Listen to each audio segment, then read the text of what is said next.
yonna eyayitowa NRM dayeeka olowooze nga bannayuganda. Okay, mu mawulire agakagwawo ge tulina essaawa zino ampuliriza essanyu ewa Bobi Wine.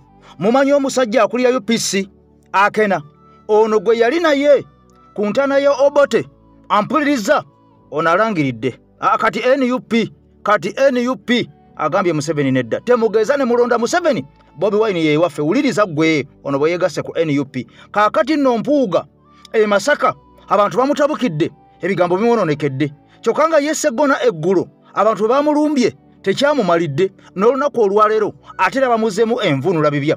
Waliwo bwino afulumye ku Obote ne Mwami Museveni mu lutalo bino bikaabya. Ambulensi z'eggaali ezagabiddwa inaye Museveni nedda bane gavumenti eno nedda muswaza uliriza gwe ebigambo. Minisita wa Mwami Museveni akiguddeko ono ng'ayitibwa Henry Aligahira Musaasizi era ng'ono ye minisita wa Finance and Economic Development ampuliriza tuulo kalire ono akiguddeko ono minisita emyaka giringa 10 n'okusoba nga ye MP w'ebitundu eyo ogenda kutya ensi. Omubaka Nambooze Honorable Betty Nambooze atadde akaka Abedi Bwanika Mpuuga bakiguddeko. Waliwo bwino Flavia Namulindwa eyali agala okwesimbawo ku kadi ya NUP wali eggomba ogenda kulya ebigambo jukira nti ono teyaweebwa kadi kakati ebyama bifulumye. Waliwo obukodyo obupya Bobi Wine bw'atandise okupanga bw'ogenda okuwulira bw'ogenda okulaba ono alina engeri gy'ayagala okukolamu mbw'ate okuwamba Museveni. Kansoke nkutwaleko ewa Sseggona leero olaba amaziga tukomewo tusimbule kubanga fenna kino kitukwatako.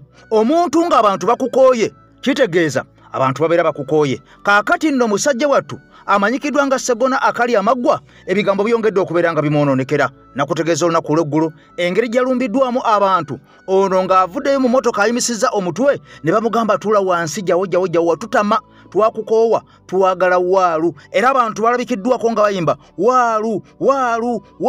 Kaakati nno bino byonna nga bigenda mu maaso ne musajja we amanyiddwa nga Matayasi Mpuuga Nsamba Masaka ebigambo bye bimu. Abasajja ba NUP n'abakazi bagambye gwe twakukoowa Mpuuga walya Mpuuga twakutereka Mpuuga twakulinda. Olunaku olwaleero kampeyini wali mu nnyendo zisumuluddwa gy'aviira waffe asumuludde ensonga. Kansoka kutwala ewa Sseggona ampuliriza.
Nze AK Master ampuliriza emabega w'omuzindaalo oli ku AK TV Media Uganda omukutu gaggadde olutimbe lwa gaggadde olutimbe olw'omuntu wa wansi omuntu w'enkyukakyuka. Mama Esutizirandi njagala osooka otulokakkane owulire ebigambo musajja wattu Matayasi Mpuuga ebigambo byamwononekedde dda Masaka kyokka nga ne muganda we ow'ekitiibwa munne abanene ennyo abateeketeeke abayivu ab'amasuuti ab'ebitabo ab'amabulifukeesi ebigambo bibaddugalidde. Kaakati oyo ye Sseggona olunaku olw'eggulu abantu baamugambye genda twakukowa maaso ku maaso face to face nga tewali kwebuuza ku muntu yenna abantu bakoowu. Bino byonna nga bigenda maaso ampuliriza saagala weerabire nti ompya nkusaba osooka subscribinge ku mukutu gwaffe guno ogw'enkyukakyuka. Bw'oba subscribinze okone ne ku kade buli waka gweteekayo ng'ono tajja kubeera nga akusuba. Kaakati atera mu ngeri emu vidiyo sooka ogimpera ekigalo bw'ogiwa ekigalo olwo information emaze okubeera nga esaasaanira ensi yonna. Kati mpuliriza bulungi nsimbudde mukwano gwange ampuliriza. Kantandikireko mu bukodyo ampuliriza mu bwino ono ampuliriza Owomusajja amanyiddwa nga General Kaguta Museveni bepo n'omusajja Dr. Milton Obote eyafa. Lwaki ndeese ensonga zino? Lwaki ndeese bwino ono? Lwaki ndeese ebigambo bino? Sooka otule owulire.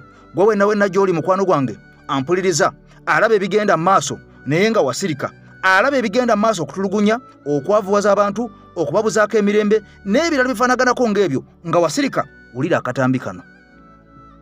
Wulira akatambi kano mukwano gwange ampuliriza, kubanga abantu bangi nnyo abali eyo mu ggwanga Uganda bepo n'abalala abali bweru wa Uganda, abamu nga baweebwa ssente okukola bye bakola, abamu nga baweebwa ensimbi okwogera bye boogera, abamu nga baweebwa ssente okutulugunya abantu nga bw'olaba abasajja bano ampuliriza. Bakwata omukazi ne bamutwala nga nena mu gisimufungize nga talina gwabbye, talina gwasse, talina musango gwonna gwakoze, kaakati ne bamutwala ng'omubbi w'akasimu. Njaga otunulira omukyalo oyo emisinde gye bamutwala okumuddusa obuddusa, bano nga beerabidde nti olwaleero bambadde ebyambalo, naye ne ku Amini abantu bayambala ebyambalo, naye ne ku Obote abantu bayambala ebyambalo. Ndowooza olaba engeri gye bayisaamu nga abatali bannansi okumenya amamotoka g'abannansi, okwonoona ebintu byabwe, so nga poliisi eriwo okuuma muntu wa bulijjo n'ebintu bye. Kaakati nno bw'otunulira ebigambo nga bino ebigenda mu maaso, n'olaba abantu nga bano abakola ebikolwa nga bino mu yunifoomu ezaffe ze tusasula omusolo ne bambala, ku ssente ezibasasula ez'omusaala nga ffe tuwa omusolo, ku ssente ezaffe ze tuwerako omusolo ne tugula emmundu ezo z'olaba ze bakutte. Kaakati ate emmundu ezo ne bazikozesa okutulugunya bannansi, ne bazikozesa okubeera nga batunyigiriza, ne bazikozesa okubeera nga batumalako eddembe lyaffe. Kati njagala ompulirize mukwano gwange ampuliriza. Gwe wenna ng'oli Munnayuganda ng'oyagala ensi yo, olunaku olwaleero nga sinaba kubeera nga neeyongerayo, njagala osooka owulize ebigambo bino bitono nnyo bya ddakiika emu ne sekendisi 2 nkomewo. Singa abantu mu ggwanga lyaffe Uganda bonna bakuzeekuze mbali bategeera ng'ono omusajja bw'ategeera, singa Uganda yaffe tuli bwala. Kusaba owulize vidiyo eno ya ddakiika egi, giwulirize, gitambuze, tulabise. Wuliriza. Museveni yalwanyisa Obote saasobola kuba nali mwana muto, era nali sina nsonga lwaki nnwana kuba nali simanyi bulumi babadde we bayitamu. Naye waliwo Bobi Wine nga alwanyisa Museveni ndi muntu mukulu, era eno fight mba nyina okugyetabamu. Ekiba kibe. Museveni yali alwanyisa Obote saasobola kuba nali mwana muto, ate n'Obote nali sindaba kufuna bulumi bwantaddeko. Ne Museveni obulumi bwantaddeko, Kyagulanyi waba alwanyisa Museveni nyina okulwetabamu kuba kati ntegeera ni muntu mukulu, n'atera okuyitako n'ekino kyesobola okuntributi nga kankiteekewo. Nowerera omwana nga tasobola kuteeka kintu kyonna ku mmeeza nga tafuuse musajja mukulu. Abaana baffe ne babeera abazadde abasula mu bazadde baabwe, ng'olina omwana azadde mwana munne naye nga bonna basula wuwo. Ekyo wakirako ku mulembe guli. Bwavubuka nga taata wagamba zimbaawo ku kibanja, teeka wali enjuuyo. Kati waliwo akyalina ekibanja kwawo omwana wa zimbe. Ffe Museveni by'otutuusizzaako bimala. N'embeera y'okuddawo n'owerera omwana wo n'owanga school fees ng'osasula miliyoni 1.2 omwana omu, n'agenda n'akolera emitwalo 8 e Buwalabu. N'akolera emitwalo 8 nga n'omulimu gwakola si gwe yasoma, wabula ng'alabirira bakadde, ayoza ngoye, afumba mmere, asiika baasimaati. Mwabamu basiika baasimaati Mbawalabu. Nedda ssebo, eno ffe tulina okugyetabamu ffenna. Tulina okwenunula. Tulina okwenunula. Mwabafunyemu mufunyemu. You protect your gains. Ffe batafunyemu, waki tufune ebitandikirwako basics. Ng'osoogera mu ddwaliro n'ofuna eddagala. Ng'osobola okugenda mu school fees omwana n'abanga waliwo abaana bateesobola nga basobola okusoma. CUPE gwe mwateekawo ng'omwana P7 tamanyi na kusperinga linnya lye. Nedda ssibu, kino tulina okirwanirira. Eddembe balirwanirira, tebagabaggabe. Tebagabaggabe eddembe. Tulina okulwanirira eddembe lyaffe. Tetwalira abaana baffe kuba tunulira nga bazaalira ku nzija, nga ne bazaddemu tebalina kyakubaliisa, nga tulabirira abaana tumanyi tulabirire n'abazzukulu. Kaakati nno bw'oba owulidde ebigambo ebyo n'otabaako ky'ofunamu, anti nakutegeeza nti ffe agaffe ogwaffe gwa kunoonya ebyo byonna by'otagenda kulabako ku TV yo oba okuwulira ku rediyo yo ebimu. Kati mpuliriza bulungi, olaba sikuriini eno, olaba butukutuku obwo. Kaakati nno butukutuku obwo bw'olaba, nze kennyini gw'olaba kamwa koogera ampuliriza nga ntambulako mu bitundu by'eggwanga Uganda ebitali bimu. Nasanga obuntu buno olunaku olw'enkya ngenda kukolera akatambi kennyini, nze kennyini bwe nali ku ground ne nkwata akatambi ako nga tukutuku eyo etwala omulwadde kati zino zonna z'olaba zaagabiddwa nga ambulance mu bitundu eby'eggwanga Uganda ebyenjawulo. Wabula bino byonna nga bigenda mu maaso, ekisinga okubeera nga kikwewunyisa wadde tukutuku zino zigabwa okubeera nga ziyambako abantu ab'enjawulo abafunye obuzibu obw'obulwadde nga beetaaga entambula ey'amangu ennyo, entambula etabatire mu kkubo. Kaakati obuntu buno bw'olaba bugabibwa, naye ebiseera ebisinga ate obuntu buno ne gavumenti si yeebugaba. Wuliriza ggwe, ne gavumenti si yeebugaba, wabula butongole eby'obwannakyewa. Saagala weerabire ebitongole bingi naddala ebyo ebirwanirira eddembe ly'obuntu mu ggwanga Uganda nga byagobwamu dda, era nga bino baalumirizanga mbu tebyalinga bitongole bigaba buyambi, mbu byalinga bitongole nga NUP eyisizaamu ssente okubeera ng'efandingibwa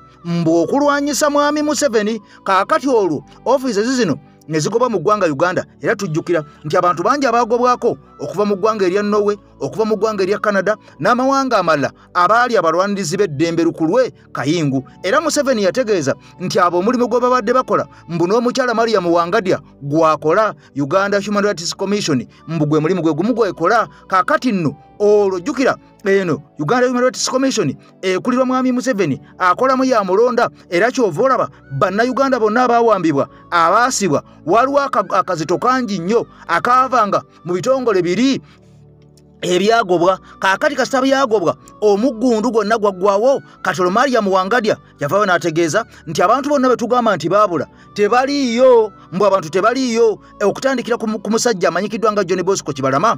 Ono yafiiriddwa mukyala we, nga mukyala we akyanoonya obwenkanya ku mwami we eyabula, yafundikidde afudde. Kyokka nga bali balumiriza mbu omusajja John Bosco Kibalama taliiyo. Kati njagala owulire ebigambo bino ku buntu buno, tukomewo. Naye mwami Museveni n'abantu baba NRM nyine ekibuzo kye njagala okubuuza ddala oba watuleka mu mulembe ki? Kubanga nze nakomadde okumanya ebbeeyi y'eggaali maanyi ga kifuba, naye okeera otya n'ogulira abantu obugaali abeeyumbe bukole nga ambulance. Twasigala mu mulembe ki? Mwaka gwa 5 gye tukyali eri mu gwa 4 owajjira tuli mu mwaka ki mazima ddala. Ne mukwata milioni 10 ne muziwa bamemba ba parliament, wabula ne mugulira abantu beeyumba obugaali batambulizenga abalwadde bukole nga ambulance. Nga ne musajja ono bali omunsi bamuletera mu kyopo okuva eri ewaabwe okumuleeta mu ddwaliro, naye yo nnyini. Naye kati ku muntu awagira NRM olina kikyamu ku mutwe, lwaki temwekaka ne mutegeera? Mujja kulowooza mbu tubajjonkera bujjonkezi, naye mugulira mutya abantu ku guno omulembe guno ogwa .com ogwa digital ne mugulira abantu obugaali mu bukole nga ambulance. Wabula ate ne mubeerako ne ssente ze member parliament n'omwe mmoloka ya milioni 2. Wabula abantu district enamba eyeeyumbe gwe n'obagulira ne mbagulira obugaali kati baba tamanyi kavuga akulenga kakulula okutwala service mbantu. Bannange ne bwe oyagala okuwagira NRM onoonya w'otandikira nga tolabawo, ne basajja mmwe mututamye mutuviire ku ggwanga lyaffe. Kaakati nno bino byonna nga bigenda mu maaso, era ng'obuntu bw'embukulaze obwo butukutuku bwakako obukola nga ambulance mu bitundu ebimu eby'eggwanga Uganda. Kaakati nate kisinga okubeera nga kyewunyisa oba ekikwasa ennaku, bannange waliwo ne gye butali, era nga gye butali yeyo gy'olaba abantu gye babatwalira ku bunnyo, buyite obunnyo, si stretcher naye obunnyo. Era nga mu constituency eno wavayo minisita wa mwami Museveni amanyikiddwa nga Henry Aligahira Musaasizi, ono nga minisita mulamba okuva mwaka gwa 2011 mpaka nakati minisita mulamba. Wuliriza ggwe, omusajja ono minisita wa finance, minisita wa ssente, minisita wa finance ziba ssente, economic kaakati oba tugambe nti n'ebyenfuna, development n'ebyenkulaakulana. Kaakati ono olwo lwe luguudo lw'olaba olumutwala ewuwe, olwo lwe luguudo lwayitamu ng'ava e Kampala, minisita owa finance, economic development.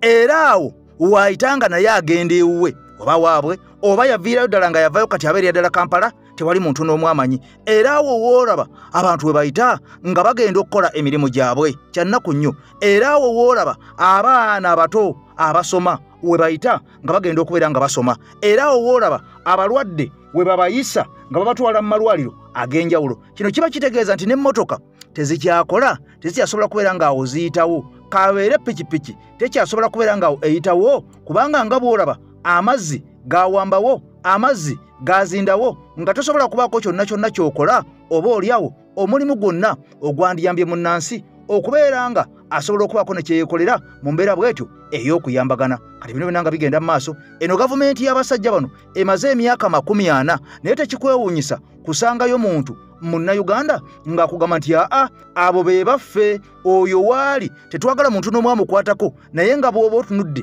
n'olaba abo balwadde ampuliriza batwalibwa mu ddwaliro, oyo mulwadde gw'olaba gwe beetisse ku mutwe. Omuntu omu waasererera bw'ati n'agwa, kitegeeza embeera ebeegayegaye. Era mu mbeera yemu ampuliriza kati omuntu ng'oyo teeberezaamu ng'omuntu oyo abadde wa kulongoosa, teeberezaamu ng'omuntu oyo abadde wa lubuto nga mukyala muzito ng'ateekeddwa okuzaala essaawa yonna nga bamwetise bwe batyo ku mutwe, taliiko yadde omusawo agendeddeko, taliiko yadde muntu n'omu ayinza kuyambako. Kaakati njagala ombulire omukyala oyo ajje bujja mu maaso eyo aba agenda kuzaala bulungi, oba ono aba ayolekedde okubeera nga afiira mu ssanya ng'abalala be tulaba bonna bonna oba oliawo be tusaasira enkya n'eggulo. Kaakati nno gwe wenna akyali eyo nga tonnamanya nti nno weebase oli mutulo, eno Uganda yakuleka dda. Abo boolaba bannayuganda nga ggwe, abo boolaba bantu nga ffe, abo boolaba balina omusaayi ng'ogwaffe, naye kisinga okubeera nga kikwewunyisa era nabo bawa omusolo nga ffe bwe tuguwa oba oliawo. Naye kyannaku nnyo nti abantu be bawera omusolo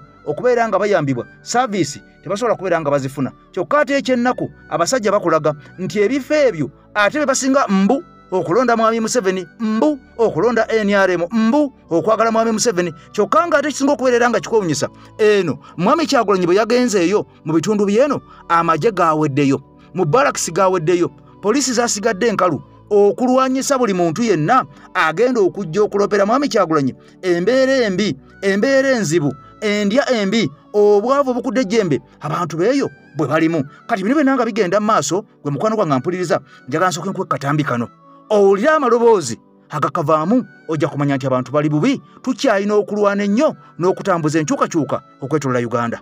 Oyo gwolaba katanda waggulu mulwadde era atwalibwa kufuna bujjanjabi. Awo we bali mu kusomosa omulwadde omutwala mu ddwaliro afune obujjanjabi si nnyanja olwo oluguudo olutwala omubaka wa paalamenti mu makaage, njogera ku Henry Aliganyira Musaasizi.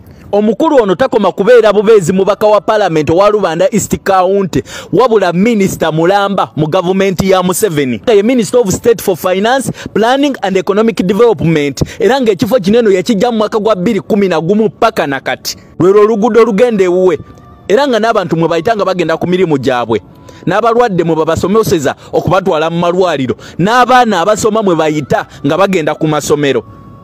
Eyo embeera teri mu Rubanda district yokka wabula okwetoloola eggwanga lyonna. Kyokka ekisinga okukwasa ennaku, eggwanga lino lirina constituency, buli constituency eyina omukiise waayo agikiikirira mu paalamenti, era ng'abakulu bano bonna bali bakuŋŋaanira mu kye twali tuyita setteeseroze w'eggwanga oba Parliament of the Republic of Uganda, kyokka nga kati yafuuka House of Clearance. Tukkirize tugaane paliamenti y'eggwanga lyaffe omulimu omukulu gwe yasigaza okukola ku kiryalinga ssente, ng'ezikiryalingira Museveni akole ki? Atulugunye ffe bannayuganda, nga ssente za kiryalinga ziva mu ffe bannayuganda. Kati bakutte ssente miliyoni 10 baziwadde buli mubaka wa paalamenti, ababaka bali 529. Bodira miliyoni 10 n'ozikubisamu emirundi 529 ofuna biliyoni 52 mu obukadde 9. Bwentolakeza ow'ekitiibwa Leader of Opposition Joel Ssenyonyi nentolakeza Honorable Lutamaguzi wasigalawo mmeka? Okay, tugambe kala ababaka ba paalamenti bonna aba NUP bazizizaayo nga kuno kwe kuli ne Kaziwe Bashiri Mbaziira. Ababaka baneno baba basigadde 473. Bodira miliyoni 10 n'ozi. Kakati nno muntandikwa nakutegezeza nti omubaka Honorable Betty Nambooze Bakireke ono nga ye mubaka gwe tumanyi ffenna Mukono municipality byakoze tewali atabimanyi, byakoze byeyogerera. Kyova olabanga buli kisanja ekijja bagamba kituufu tulwanyisa Mwami Museveni amazeeko emyaka n'ebisibo, naye nedda gwe walabyeko ye mwana Mukono Betty Nambooze Bakireke abantu bayayaana, abantu balwana bagamba ono ye waffe, abalala bonna bagende, naye omukyalo ono waddo tuddo, omukyalo ono ye waffe. Byakoze bingi ebirabwako, bepo n'ebyo ebitalabwako, naye nga mutuufu omukyalo ono abikoze, era atuukiriza obuvunaanyizibwa bwe nga Member of Parliament owa Mukono municipality. Bangi abaaliyo naye tewali asaavinze ate kwenkana mukyalo ono engeri gy'asaavinzemu. Kati wuliriza ebigambo mukwano gwange ampuliriza. Jjukira nti ono yali mu gurupu emu n'abantu bali ab'ekitiibwa okuli Segona akali amaggwa Mataasi Mpuuga Nsamba kaakati era nga y'omu ku b'ekitiibwa era ono yakolako emmengo okumala emyaka n'ebisiibo nga y'omu kubaweereza emmengo era ono yakolako ne ku laadiyo eya Kyabasa Fama tujjukira yabeerangako Madamu Teacher obudde obw'ekirondozi abeerangako oba oluusi oba yabeerangako n'omugenzi Mugabi Mulindwa Muwonge oba yabeerangako n'ani oba Sematimba naye nzuka alabika yabeerangako n'Omugabi Mulindwa Muwonge kakati ono yawayeereza ebbanga ddene nnyo mpaka lye yasalawo n'agamba kangende mpereze emirimu gya Ssaabasajja n'asooka n'agiwummuzaamu kati wuliriza ono avuddeyo nga tasabye zikweya avuddeyo nga tatidde yadde n'akamu n'akatono n'ayambalira Mpuuga jjukira nti Mpuuga azze asamwasamwa n'ebigambo nze nagaana okwesimbawo kubanga tewali nnongoosereza nagaana okukola kuti kubanga tewali nnongoosereza nga yeerabidde nti ne bwe yandyesimbyewo ye yandisembye era wanga tewaga kwesimbawo tewali nnongoosereza lwaki weesimbawo kuba member of parliament obwo ennongoosereza tezibwetaaga wulira omukyalo ono ate nkomewo njagala owulira omukyalo ono mukwano gwange ampuliriza kubanga Mpuuga yavayo n'ategeeza ensi ekiŋŋaanye okwesimbawo tewaliwo nnongoosereza zikoleddwa mu bya bukulembeze mu bufuzi bw'eggwanga Uganda oba ennongoosereza ezo mu ezikwata ku byokulonda amateeka g'ebyokulonda tulina okugakolako ennongoosereza nsobole okubeera nga neesimbawo ewatali ekyo siyinza kubeera nga neesimbawo ku mateeka gali amakadde ge tuze nga twesimbawo nago nga yeerabidde nti era y'omu ku beesimbawo ate nnyendo mukungwe wadde ng'ono abantu baamukoowa abantu baamutamwa nga bw'olabye mu ntandikwa nga tutandika vidiyo yaffe y'olunaku olwaleero ate era tetuyinza kubeera nga tukijjawo nti yeesimbyewo wadde si waakuwangula wadde agenda kusemba naye era yeesimbyewo kati ono yeerabidde nti amateeka gafuga ebyokulonda tegafuga ku pulezidenti kwokka wabula gakwatira ddala kuviira ddala wansi ku chairman LC1 chairman b'ebyalo ku LC1 mpaka ku bapulezidenti obw'eggwanga Uganda kati gwe bw'ovaayo n'ogamba teweesimbawo kubanga amateeka gaagaana okukyusibwa ate ne weesimbawo ku baka bwa paaliyamenti kitegeeza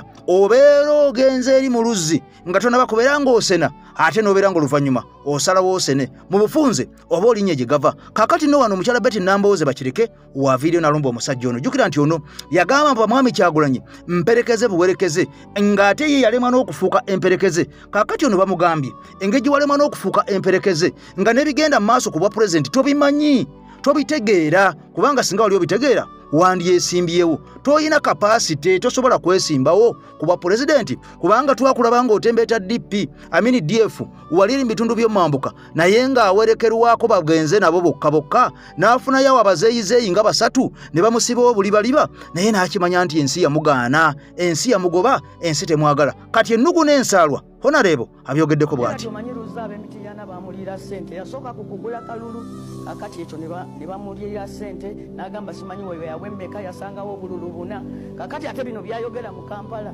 bye byakiri kye bamukola emitiyana singa byayogera e Kampala bye bituufu nga byakkiririzaamu teyalivumye b'emitiyana bamulira sente batamuwa kalulu yali batendereza butendereza timwakola ekituufu sente tezigula kaki kalulu ate abayita babbi so kye bakola kyekituufu ti omuntu ne bwakuwa sente naze ngamba ab'emukono Ambulance ngezezaako ku makubo perede ku baana naye ebyo si bye muba mumpeera akaki akalulu nze message yange eri in the manifesto eya New Uganda olwaleero Magogo y'omu ku babaka abali reya mu kwogera mu parliament because so abantu bwe baba ebweru wa parliament babeera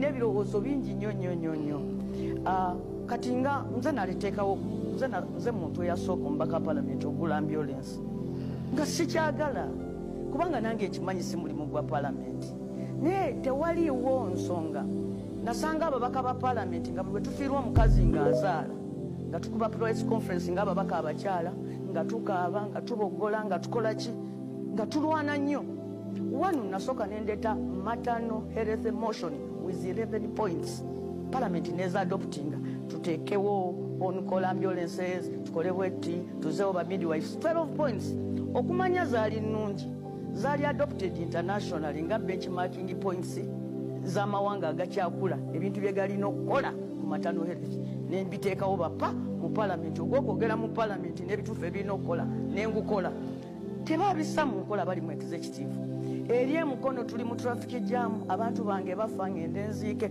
nno bino byonna nga bigenda mu maaso gwali ku mukutu gwaffe ogw'enkyukakyuka ampuliriza kino kyolaba nze kolera akatambi nga nkulaga mu video ze tukoze ez'enjawulo nga nkulaga ekyali embalala mu kibuga Mbalala wakati.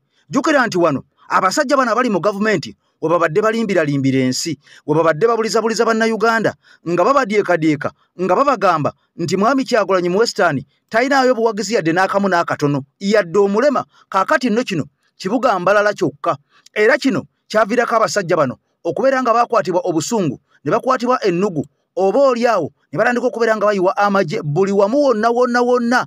Olunaku olwaliro mulabye bakedde okuba abantu abadde bayimiridde okumpi ne wooteero Mwami Kyagulanyi bwe yasuze. Bano nga tebaagala nsi erabe nti omusajja aliko feva, nti omusajja ayagalwa. Kaakati nno okutandika okukozesa amaanyi n'effujjo kyamala okubeera dda nga kyabalya dda, kubanga kyeyoleka lunye nti abasajja ab'Embalala tubadde tuwaayiriza babwerere n'abakazi ab'Embalala tubadde tulimbalimba babwerere. Bano tebaagalangako musajja okusinziira ku mawulire galaga nti be bamu kubasinze n'okubeera nga bamukoowa.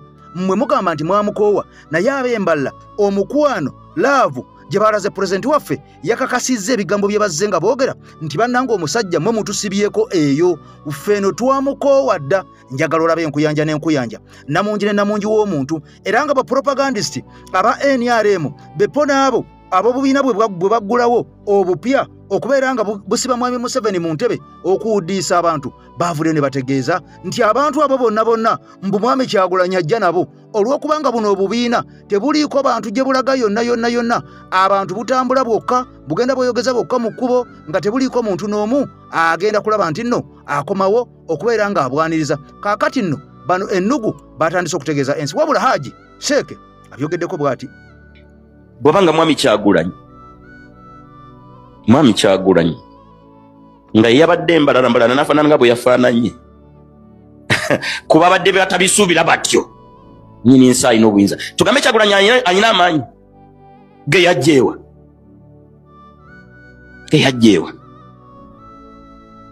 byabufuzi byonna bitegeeza buyinza bwa nnyini nsi. Nyina mikwano gyange bandabuleyo munda bambuulirira oli osomesa bulungi naye ate katwayingirira ebyobufuzi noseka kuba simanyi nani yabalonda kakiiko kawabuzi. Nyina gwe nagambye nti mbadde nteesa ofune gosomesa nga tobiyingiridde naye afuneyo omuzikiti yansomese nga takoze eki tabiyingirira. Tiwegala okundowoozesa nti ebyobufuzi tebirina kakwate na ddiini. Ani ali emabega w'ebyobufuzi atali nnyini nsi? Kakati nno ebyo bye byabadde Embalala. Ampuliriza ebyaviiriddeko abasajja okunyiiga, era bannaffe bonna be mulaba abali mu makomera abavunaanibwa abaayolebwa tekuli n'omu alina musango, wabula obusungu ennugu ekiswalo kyafubutukira ddala wano. Awo woolaba awo weewaali kalumanywera. Jjukira buli kibuga kyonna singa si kubeerawo okuteekawo kibeerabeera okuba abantu emiggo, okukwata abantu baggalira mu bifo ebimu, okukwata ensimbi okuziwa abantu, okutiisatiisa abantu luggi ku luggi. Ampuliriza buli kibuga kyonna eky'eggwanga Uganda kyandifaananyeeko ngaawo. Jjukira Mwami Kyagulanyi bazze bamuyisa ne mu biseguuse eyo gyatalina kubeera nga ayita n'asigala nga abiyitamu, era n'asisinkana abantu ab'enjawulo nga bamulindiridde yonna gy'abaalaze. Kaakati nno bino byonna nga bigenda mu maaso, ampuliriza njagala nsooke nkuzeko ewa Flavia Namulindwa, bwe nkujjayo nkutwale ewaakena eggulu Obote, ate nkutwale ku byama ebya Mwami Kyagulanyi okuwamba Museveni tunyuke. Ogere ku kaadi zeni yopite bampa kaadi nosanyuka. Saasanyuka era nali nkuwagira Kituufu. naye ate obudde buno mpagira alina kaadi nefa. Obudde buno mpagira alina ki? Neziramu Nga nefa. nali mpagira Kati singa najjanga independent. nali sijja kulinnyayo. Kapo. Ate nkubuulira mazima ate kati nnoonyaayo ki? Flavia tulekerawo okulowooza nti nno ensi okukyuka eterere bennungi ffenna tulina okwesimbawo. Era tekyuka lwakuba nti ffenna tulina ebifo. Omuntu ng'ali ku mulamu omutuufu awagira gwe bawadde ki? Kaadi. Obudde ne butuuka gw'obula bintu byo bitangaavu.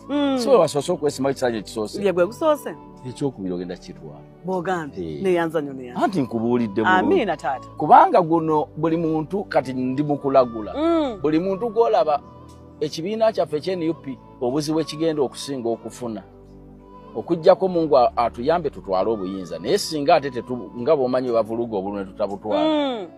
Ababaka abasinga abali ku kisanja ekyokubiri bagenda kutufuukira bazibu batya abasinga nga mu mutima gw'amanyi nti kino kye kisembayo tagenda kukola namba nyingi tujja gyewuunya ogambe yono Flavia akyuse bwati obasuubira kukola biki ebyo ebyenjawulo balina kukola bingi ojja nabbalaba nga bakoze nga kagabo nga bavuma nga ne sente bajja zirya kitegeeza jukira ebintu bya palamenti ebyo abantu bwe balowooza sente bwe zifunibwa si bwe zifulibwa ekisooka babateekako engeri y'okusaasaanya sente nyingi babateekako obuvunaanyizibwa kumpi omuntu abeera taata w'essaza maama wa ssaza ate mwe mubireeta ne mwetumya sima maama mawokota maama wawanbami nogenda okulumya maama gomba nga oba maama gindi oba maama buyikwe nga wa myaka 3 noga gwe watuzaala ddi ye maama gomba ali wanatudde kito kikyamu ekyo ekintu kye beeyita muli baana bato mulekerawo ogamba nti muli muzaala abantu abakulu okubeera maama tezano olina kubeera muntu mukulu anti kati kyebava bateekako buli kizibu nti ogenda wa maama nalwadde erinnyo nakoze eki mukazi ali lubuto simanya mwana yamyenyesayo omukono anti wagamba gwe maama ekyo kintu kikyamu mujje buzikuweereza temulina maama wa muntu tetubazaala gwezaala n'omu muyimbi muno wakadongo kamu Sir Mathias Walukaga yafuna tiketi ya Busiro North okyogerako kyekyo bangi bamwogerera mwagaliza Walukaga sali mu grade gye balowooza ey'obutamanya bwe balowooza mu palamenti si yagenda okubaayo mbu yasinga obutamanya Mathias mwagaliza era waliwo mu nkambi y'owekitiibwa Sseggona waliwo yankubidde essimu tukwagala ojje oyagala sente mmeka ojja oyimbe ne mugamba waliwo abantu besisobola kudikampeininga ne muga sobola kudikampeininga Walukaga sobola kudikampeininga Lutaaya sobola kudikampeininga Yurudamaani sobola kudikampeininga Nabbosa Kayemba Solo ne mugamba naawe era mugambe honorable nga bw'atayinza kudikampeininga Lukwago naye bandibadde bamuwadde kaadi nga ya Nuubu abantu ne balengera mwami Sseggona ku kadaala kabalimu ezo oba akannabiira bandi mwewuunyiza nnyo ensonga yingetegerekeka nti oliye munne nga wekyali ku nsonga za owekitiibwa Mathias Mpuuga era lwakuba nti yayogeranga n'ateekamuko ebinyigiriza ekibiina gy'ava so nga bakoma bukomi wali n'agamba noba otayogera omuntu asobola otayogera nga tayogedde ku munne kibi ate tamuwaanye wabula asirikidde ewuwe bwe batwe balamula ensonga kati nambozizza kati nga ntegeera bulungi ng'onsanga ndi campaigninga Walukaga lwaki sente bakuwadde no tosobola kuyimira mu kkubo lya munno sente zikoma nnamulirwa sente si kyekikulu mu nsi si ze zimala buli kintu ekikulu kyeki abantu bagamba where there is money there is everything sente temala buli kintu kola sente bulamu bukunyumira ensi waliwo n'abaziina nga bulamu tebuli mu banyumira bangi nnyo nga sente aziina naye nga talina mirembe nga waddembe okukola kyayagala waddembe ogamba nti enkya ngenda mu Amerika waddembe ogamba ngenda mu ddwaliro naye munne nga talina mirembe naye nga ate sente aziina yes bantu bangi nnyo batambula beekweka nga beekomomma golooza buli kintu okivaamu sente okikola gwe tumanyi nti ebisiyaga birimu sente yes kuba omuntu agamba nti buli sente agiri agenda abitandike agaggawale jiba bazifuna batya simanyi nange nimpulira bagamba birimu ki naye si buli kintu ekirimu sente nti omuntu akikola ki akikola buli sente tebagirya kitegeeza gwana akuyita ogenda okuyimba omuntu nga si wa NUP tojja genda no si kyentegeeza ongogyeko abayimbi Walukaga kirala kuba Kayemba bano kirala Bayurudamaani Balutaaya kirala buno bwana bonna Bosa kakati mubedde mwenna n'ebitali bya bufuzi mwina gye musisinkana ng'asanga ndi mumugamba nti ate temumuwa kalulu tekisoboka oyo siyenze anti okuyimba kyanjawulo n'okugamba nze waliyo n'omuntu nga weeniale nga sisobola kujja kuyimbira naye ate nga sisobola kujja kuyimbira bakuvuganya bakirinde nga nemerayo eka nga muntu wange okugeza nakugamba Kasolo namutegeera musomesa wa primary kyotera okuva otutambula ffenna mukwano gwange sisobola genda kumudi campaigninga naye ate sinza agenda kuyimba mu bintu by'enyalemu kakati nsigalayo wakane tusigaze omukwano ekitegeeza mukwano gumwogera hello era akimanyi bulungi nimuga oli mukwano gwange naye siwagira byokola ki byokola era nakitegeera nimugamba kati nze nyina mikwano gyange nga bakristo ekyokuba oli mukwano gwange ku Sunday sikuwerekera mu kyaki aye nawe ku Lwokutaano togenda gyendaga ne tusisinkana mu birala Naba yali ampitako mu campaign mugayo kyo kijja kusoboka. Naye oba n'emikolo ewaka. Nja kujja. Nsula nayo. Kubanga oli mukwano gwa ne sijja mu byowagira kuba sibiwagira. Ate sibyagala kuba kyenda mu mukaaga. Yes, sibyagala.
Anatikere Jimmy online. Yes, please. Good morning, sir. Morning, how are you? I'm okay. Are you? Are you PC? Thank you. My name is James Omara, together with Lady J, and inside the studio I have Fred Walter Minyang. Yes. There is something not clear. And Minyang has said it's not clear. That we have the video, we have the audio, where party president of UPC saying, for those who trust me, for those who support me, believe in me, they should never give my vote to president. Keep my vote, don't give it to president. I don't know whether that is true. It is 110% true. 110% true. And, yes. And now, according to the people we are talking to, they're saying, what do you mean by the president? You mean Mugisha Muntu, Bobby Wine? You mean Munyangwa? No. Let us be very direct here. I am not on the ballot because of Yoweri Museveni. Nothing to do with the Mugisha Muntu, Bobby Wine, or whatever. It is Yoweri Museveni who has made sure I am not on the ballot. Now, I'm saying those of you who wanted to give me the vote, or who still want to give me the vote, you cannot give the vote to the same person who has refused me to be on the ballot for his own reasons. Okay. So my position is clear. If you're supporting Akena, and if you're supporting serious issues of development, this is the time where we must be very sober and committed to what we stand for. I'm not taking any half measure. Okay. This issue of saying you're going to give cattle 5 per family, you don't have the cattle in Uganda to do so. Why are you lying? This is something which you can cross-check, and this is something which we have been involved in. All the time when these meetings were supposed to take place between members of parliament and the president on cattle compensation, I was on the forefront. I asked to contribute, and they kept postponing. The next they say, oh, you people have agreed for this 500. Where are these animals coming from? There is no budget, there is no plan. So people want to be deceived for another 5 years for a loss which happened before James Omare Lem was born. When were you born? 1988. Yes. Now, this thing, most of the loss happened in 87. 87. We, at least for me, we lost our animals in 1987, August 13th. I know the date because they killed my grandfather. So, let us stop playing around with this issue. Let's be serious. No. Akena is serious. Akena has put himself there. Museveni has worked tooth and nail to stop Akena. Now, you want to give Museveni that same vote? You can't. At least if you say you're standing with me, you can't. You can't give Museveni. That is my position. Don't give Museveni the vote. Baganda bange nkimanyi bino temwagadde owulira naye mbadde nsaba mubiwa obudde owulirize ka vidiyo kano nsaba busabi munankyukakyuka yenna ofuna obudde bwo wuliriza ka vidiyo kano kawulirize omusajja ono byadde ayogera kyenkusaba kyukakyuka tokayitako nyamba ate woba okalabye kasheyalinga n'abalala bakalabe ebyo byennyini bye tugenda ng'obbaleetera mulabe bwe mutuuka mu ofiisi tubatula ku mutwe olutalo gw'ekinaana kuva 81 kutuuka 86 gwolowooza mu western baalabako olutalo mazima gwolowooza embaale busi yawa waliyo emundu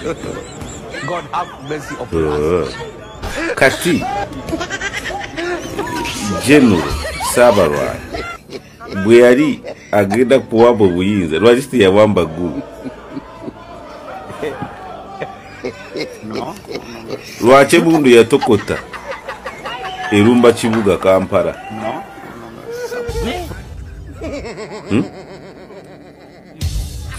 bwe baali baleeyinga oba kuteekako olutalo lwaki tebaluteeka 40 oba Mbarara oba mu Queen Elizabeth lwaki si bwe baasimba Makamba kati ne Bobi Wine obuyinza we buli amanyiiwo sentu ate weekanga Bobi Wine si musiru amanyi ng'okuwamba obuyinza oyina kufuna senturo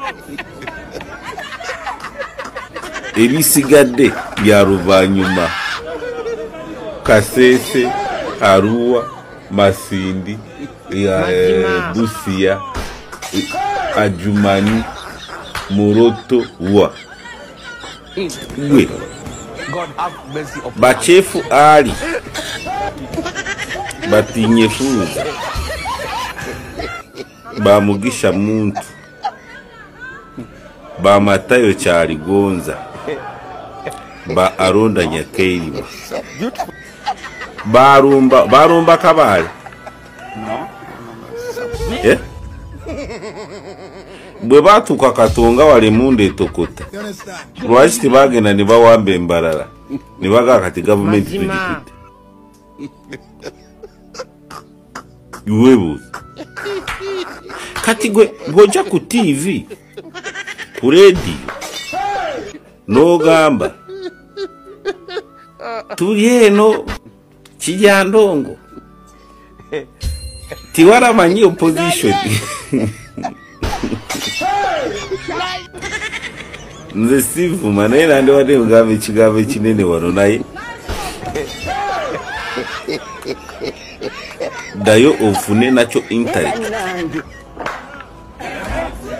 si bya mu sikiraasi kubanga bisinga mukwata bukwate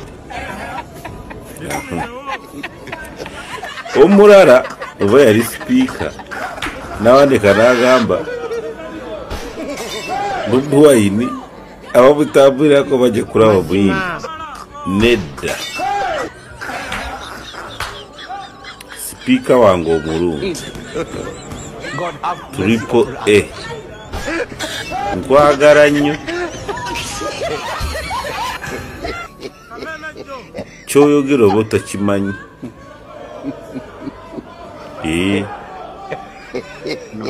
kubanga abeetolera Bobi Wine oba bamutambulirako tiwali kye bayina baavu naye nkulayirire mazima abeetoolodde oba deputy speaker oba sipiika wange omulungi Anita Among oba yeno wa NRM abo bakwetolodde bakukubira engalo abagamba kyekyo barumye enjala olunaku lumu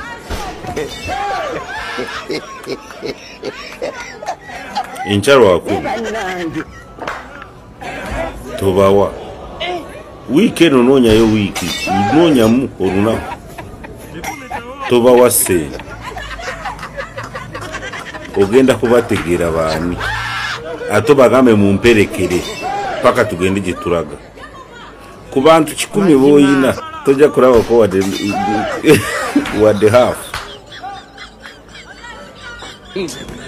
okitegeera ekyo nekyokubiri abantu mukomyawo okwerimba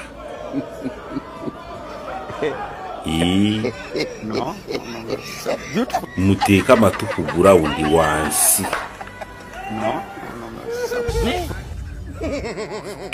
tobeera n'abakuumi n'emmotoka ezikugulirawo jangu ng'omuntu wa bulijjo ojja kwewuunya kubanga ffe tubabeeramu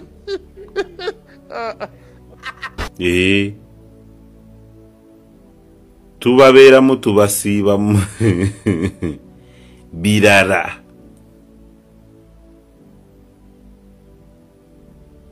era oli takugamba ngu ebyo biri Kampala biri mu Central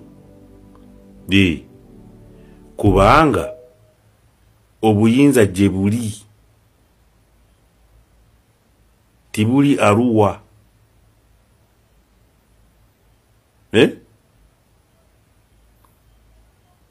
tibuli Karamoja omukaramoja ye tiyeekarakasa kubanga talina kyafiirwa tiyeekarakasa kubanga yeyina kyafiirwa otegeera ekyo kirituwe tali ku nsi kubanga nze nte tesobola kufukani nabo musulo gwayo yakikola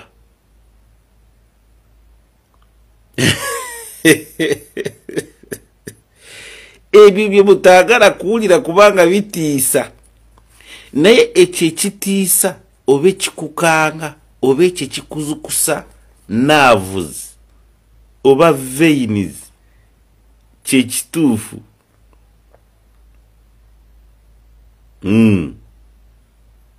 birara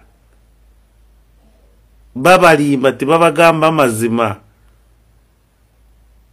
kubanga yagala kwogera byoyagala owulire mu matu initere kugamba ki bakuli